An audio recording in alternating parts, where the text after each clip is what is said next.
Merci, Monsieur le Président. Donc, Monsieur le Président de l'exécutif, au-delà de l'évolution des ratios que nous validerons par le vote suite aux décisions prises par le comité technique, bien sûr, on ne peut pas se passer et passer sous silence le malaise avéré dans les services de la collectivité. On vous sollicite régulièrement sur ce point, je le suppose et je l'espère, beaucoup d'agents sont en souffrance. C'est pourquoi je saisis, à l'occasion de ce rapport, et je vous saisis sur la gestion du personnel pour vous interroger sur les raisons de cet état de fait que la fusion, l'héritage ou la Covid ne peuvent pas ou plus expliquer. On est à se demander si les études réglementaires existants théoriquement en termes de ressources humaines sont opérationnelles ou pas. D'ailleurs, qu'en est-il de l'actualisation du document unique pour les risques psychosociaux depuis la fusion? Y en a-t-il un ou sommes toujours sous l'empire des 3 documents distincts? Quid des assistants de la prévention qui sont normalement les agents de proximité en cas de soucis et de risques professionnels? Les risques psychosociaux doivent être identifiés par unité de travail. Est-ce que c'est le cas ou est-ce que vous avez pris d'autres dispositions? Je vous pose des questions et on ne peut que s'étonner que si ces difficultés ne soient pas prises en compte, est-ce que par ailleurs l'inspection générale des services, que vous avez les moyens de mandater, ne pourrait-elle pas se voir chargée de cette mission lorsque des difficultés nombreuses et avérées sont constatées dans un service, par exemple? C'est une question. La gestion du personnel est un dossier qui semble tabou.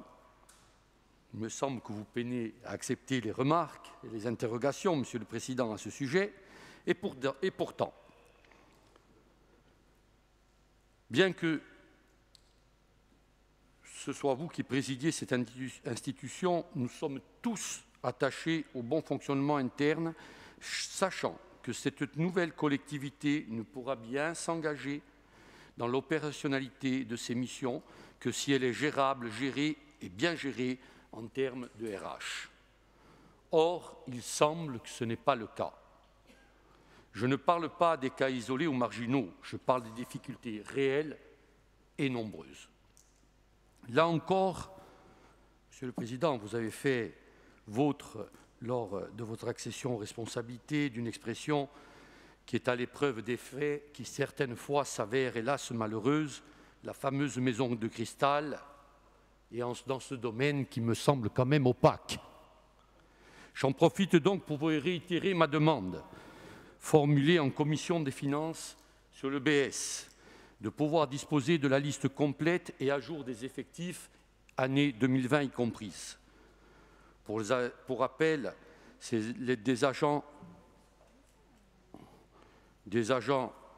en départ à la retraite ou en maladie qui avaient été adressés 18 mois après ma première demande, comme s'était engagé le rapporteur de la commission, M. Biancucci, qui présentait la commission des finances. Et de vous demander également le lancement, Monsieur le Président, pour que tout cela soit tiré clair, par un cabinet extérieur, sur les emplois et la gestion du personnel de notre collectivité. Merci, Monsieur le Président.